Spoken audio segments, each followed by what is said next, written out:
Kanino kami magsusumbong? Sa guard. Ganun na ba ngayon yan? Ano sasabihin namin? Guard! Yung mga nakaupo sa gobyerno, ninakawan kami ng trilyon. Oo, guard. Saka guard, wala pang nakukulong. Kanino nga kami magsusumbong? Kay Tulfo. Sa quadruplet.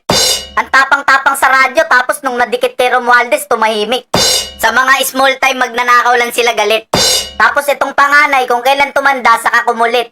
Tapos itong isa, walang paboritong pag-initan kundi yung mga kabit. Sa pulang idol nyo, idol ng mga chismoso. Go, Sherry! Sa pulang idol nyo. Galing ni Sherry ah. Ayop pa. Mabalik ako sa'yo, Browner! Come on, Browner! Jump! Tok lang pala. Kung ang Armed Forces po ay makikialam katulad ng experience natin sa EDSA 1 at EDSA 2, EDSA 1, EDSA 2. Tatlong bagay lang po yun eh.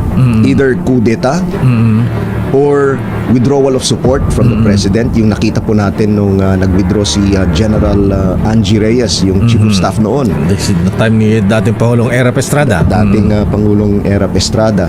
At pangatlo, yung military junta. Okay. Alam niyo po, pagka nangyari itong mga any of these three, ay hindi po maganda para sa ating bayan. Ay hindi maganda sa ating bayan? Kaya nga nananawagan yung taong bayan. Kasi hindi na nga maganda yung ating bayan. Eh di, anong maganda sa'yo? Yung nakawan maganda sa'yo? Alam mo, magkaiba yung tanga sa kabobo pero ikaw pinagsama mo. Uy Ben, general yung karap mo.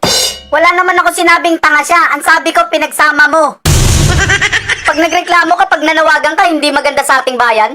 Pero pag nagnakaw ka, maganda sa ating bayan. Abay, kataka-taka ka dyan. Basta ang alam kong nilalangisan, sasakyan. Yung 241 billion 2025 illegal insertion sa national budget, maganda sa'yo yan? Yung 500 billion flood control budget na walang project, maganda sa'yo yan?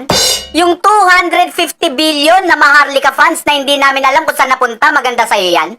Yung nananahimik na 129 billion na gold reserve natin binenta, maganda sa'yo yan? Yung 89 billion na PhilHealth funds na pinagkukuha, maganda sa'yo yan? Tapos ikaw pa yung may ganang magtaka? Eh ikaw tong katakataka dyan? Naalala ko tuloy yung aso ng kapitbahay namin. Ang bangis nun. Hindi ko makakahul yun pare pag busog yun. Saka ang lambing, hindi nangangagat ng amo yun. Sa sobrang bangis nun pare, dumidila ng puwet yun. Paanong di babangis yun eh, big time na magnanakaw yung amo nun. Kaya yung aso na yun pare, masarap yung tulugan nun. Saka pag busog na busog yun, pag inutusan ng amo niya yun, nagkukurting puso yung buntot nun. Ganun kabangis yun. Oh, Browner! Browner! Come on! Browner, ba't mo ba nasabi yun? Dahil ano? Dahil Oh, maapektuhan yung ating ekonomiya at yung ating international standing. Wala na pong ano? utang sa atin. Kaya naman pala, utang na naman ang nasa isip na naman. Di ba kakautang lang natin, utang na naman? Alam mo talaga, sumasakit talaga ulo ko naman yan. Hindi nyo pa nga nakukulong yung nagnakaw ng inutang natin, utang na naman. Tingnan nyo, ultimo general, utang ang nasa isip. Ano ba naman yan? Halatang-halata naman yan. General ka, di ba? Bakit utang yung nasa isip mo, ha? Ang alam kong iniisip ng general kung paano ipagtanggol yung mamamayan sa kabansa. Kung paano labanan yung katiwalian sa bansa. Kung paano hulihin yung masama. Ngayon, bagong Pilipinas, iba na. Ngayon, ang iniisip ng general, utang na. Uy, Browner!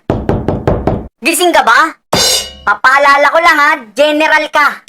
AFP ha, AFP. Sundalo ka. Wala ka sa finance kaya wala kang pakialam sa uutangin ng bansa. Ito ang trabaho mo ha. Papaalala ko lang ha. 1987 Philippine Constitution pare. Article 2, Section 3. Civilian authorities at all times, supreme over the military. The Armed Forces of the Philippines is the protector of the people and the state. Its goal is to secure the sovereignty of the state and the integrity of the national territory. O anong ibig sabihin yan? Ibig sabihin yan, the Armed Forces of the Philippines should not serve the interests of the President but of the people. and should not commit abuses against the people. Ayan ha, alam mo na ha. Baka kasi nakakalimutan mo na. Sundalo ka ha, wala kang pakialam sa utang ha. Uy, Ben, baka mapikon yan siya. Bakit siya mapipikon? Pinapaalalahanan ko nga siya. Concern nga ako sa kanya. Baka kasi nakakalimutan niya, kaya pinapaalala ko sa kanya. Ang gamot sa taong nakakalimot, pare. Paalala. Ang gamot naman sa mga taong tanga. Antay-tetanga. 10 ml yan, ha? Bakuna kontra tanga, ha? Kung sagad-sagara na katangahan mo, laklakin mo, ha?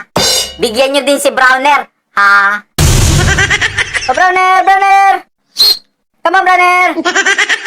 Pipikon ka ba? Kasi kami patawa-tawa lang pero pikon na. I-freeze po yung assets. At yung pong standing natin katulad sa ASEAN. Okay. Manong Deo, di ba ngayon po ang hindi na lang natin na uunahan ay ang Cambodia. Lang yan naman talaga. Ang dami mong maiisip na unahan, bakit Cambodia pa? Bakit yung pangalawa sa magnanakaw pa? Kaya naman pala may balak na naman kayong umutang para yung Pilipinas mag-top 2 na. Alam mo sa lahat ng mga interview ng General ha, ito yung pinakawalang kwenta. Tapos nagtataka na naman siya bakit yung standing daw natin sa ASEAN mababa. Knock, Browner. Hindi ka ba aware na may bilyon-bilyon na nawawala? Yung pamangking ko ng 12 years old, alam na may bilyon-bilyong nawawala. Tapos ikaw wala. Kaya bumaba yung standing ng Pilipinas dahil sa korupsyon nga. Tapos nananawagan nga yung taong bayan sa inyo, nakuha mo pang magtaka. Kami tuloy yung nagtataka kung bakit naging general ka. Naku po, kawawang Pilipinas. Yung buong pag-aari ng Pilipinas malapit ng makamkam. Partida meron pang tumataginting na utang. Yung presidente natin walang alam. Yung general natin walang alam. Yung Senate President natin walang alam. Pati si chairman ng Blue Ribbon, putragis wala ring alam. Ang nakakaawa rito yung mga mabababang ranggo. Yung mga nagtitraining, yung mga nangangarap magsundalo. Handa nilang saktan yung mga ninakawan na kapwa nila Pilipino. Para ano? Para ipagtanggol lamang yung amo mo. Ikaw yung general na hindi magandang ehemplo. Yung mga matitinong sundalo na iipit sa'yo. Hindi tuloy nila malaman kung sino susundin. Yung mga animal na magnanakaw o yung mga tao. Kasi sa lahat ng bagay, wala kang ginawa kundi magtaka. Hanggang ngayon, wala kang maalala. Tanungin nga kita, General, may FB ka ba? Follow mo ko dun. May 3 magnanakaw dun, mamumukha mo sila. Alam mo, Browner, para kayong amo mo. Walang alam saka walang maalala. Isa-isayin ko sa'yo ha, makinig ka ha. Yung katatanim pa lang, inani na. Yung bagyo, sinisi pa. Hindi daw sumusunod sa schedule yung bagyo, kaya bumaha. Tapos meron pa siyang dep-dep. Iipunin daw natin yung tubig, imbis na bumaha. Tapos yung pabahay niya, pako, martilyo sa katabla. Tapos nangaangkin ng project na wala naman siyang ginastos. Balasubas nga. Tapos yung 4,057 pages, binasa daw niya. Siguro nga, nung palumpalo siya. Tapos yung state witness na si Tamba, star witness na. Tapos yung star witness na si Orly, state witness na. Bagong Pilipinas nga, baliktad na. Tapos yung 22,000 na silid-aralan na niyayabang niya, alang niya, 22 lang pala. Hindi ka lang sabog, manluloko ka pa. Tay, ratratin mo nga sila ng real talk. Ayon kay Sec Dizon, 22 classrooms lang ang naipagawa ng gobyerno ngayong taon. Yes, you heard it right, 22. Sobrang nakakagalit sa dami ng buwis na binabayaran natin, sa laki ng utang ng gobyerno na parang wala ng katapusan to eh. Yan lang pala ang kaya. 22 classrooms ngayong taon. At dahil mahilig magkumpara si Auntie Claire sa Duterte admin, sige magkumparahan tayo. Sa unang 3 taon ni Duterte ay 75,479 classrooms ang naipatayo niya. Samantalang kay BBM, 14,825 classrooms lang. Yan ay sa unang 3 taon niya mula 2022 hanggang 2024. At ngayong 2025 ay 22 classrooms lang ang naipatayo. Sa buong termino ni Duterte, umabot sa 150,149 classrooms ang naipatayo. Hindi pa kasama dyan ang iba pang infra projects. Partida, may pandemic at Marawi siege pa noon ha. Ngayon, sa sobrang liit ng nagawa kahit walang gera at walang lockdown, hindi mo na kailangan maging economist para malaman kung kaninong administrasyon talaga talamak ang korupsyon. Best BBM project. Yung dep-dep, yung hihigupin ng tubig pag tag-ulan, the best yun. Titiyakin natin na ang DepEd na ang titiyakin natin na ang DepEd na ang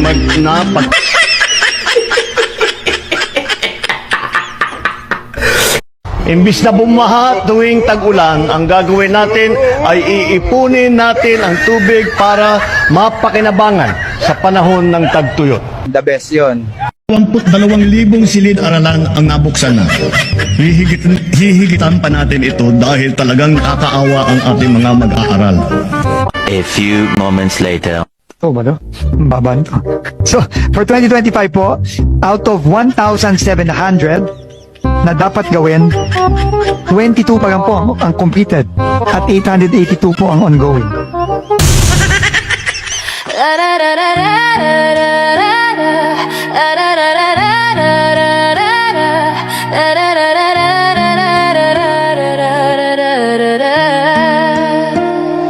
Tatlong magnanakaw, bayan ng dinurog, Bongbong Marcos, Zaldico, pati si Tambasugo. Tatlong magnanakaw, pera'y nilalamon, masang gigising panahon ng paniningil ngayon. Tatlong magnanakaw, bayan ng dinurog, Bongbong Marcos, Zaldico, pati si Tambasugo. Tatlong magnanakaw, pera'y nilalamon, masang gigising panahon ng paniningil ngayon. Ng buhay, si Bongbong ang tanga, Panggulo na inutil, pera lang ang mahalaga. Tulog sa palasyo, walang alam sa galawan, habang nilulustay ka ba ng bayan. Pangalawang demonyo, kontraktor nagahaman, Zaldico proyekto, multo ang tangan. Pondo'y binulsa, masay iniwan, ngumingiti pa, parang walang kasalanan. At heto na si Tamba, kapalmuks na buhaya, kasabwat sa korupsyon, hari ng salula sa kongreso, nakaupo parang hari ng pera, pero masay babangon, sisipain ang sistema. Tatlong magnanakaw, bayan ng dinurog, Bongbong Marcos, Zaldico, pati si Tambasugo. Tatlong magnanakaw, pera'y nilalamon, masang gigising panahon ng paniningil ngayon. Tatlong magnanakaw, bayan ng dinurog, Bongbong Marcos, Zaldico, pati si Tambasugo. Tatlong magnanakaw, pera'y nilalamon, masang gigising, wala nang kawalan. Wala nang awala mga buhaya sa gobyerno. Bitayin nyo si Martin para makabawi tayo. Putulan ng kamay tapos ihagis sa impyerno. Kaso baka nakawan niya pati mga demonyo. Hanapin nyo si Sandy para sunod kay Martin. Iposa sa kamay mga daliri ay putulin. Isapan nyo sa chopper, ihulog sa bangin.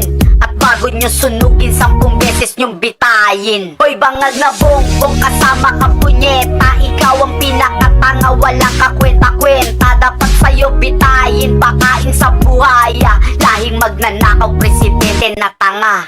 Tatlong magnanakaw, bayan ng dinurog, Bongbong Marcos, Zaldico, pati si Tambasugo. Tatlong magnanakaw, pera'y nilalamon, masang gigising panahon ng paniningil ngayon. Tatlong magnanakaw, bayan ng dinurog, Bongbong Marcos, Zaldico, pati si Tambasugo. Tatlong magnanakaw, pera'y nilalamon, masang gigising panahon ng paniningil ngayon. Napalitan ng batas, parang laruan lang, mga mata nyo'y ginto. Kami bang ungot ng utang, pero boses ng kalsada'y bala ng masa.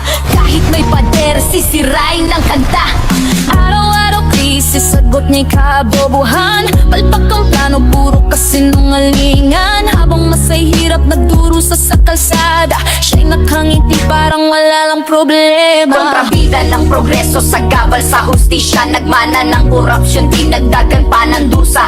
Kontrabida ng progreso sa gabal sa hustisya. Nagmana ng korupsyon, dinagdagan pa ng dusa. Tatlong magnanakaw,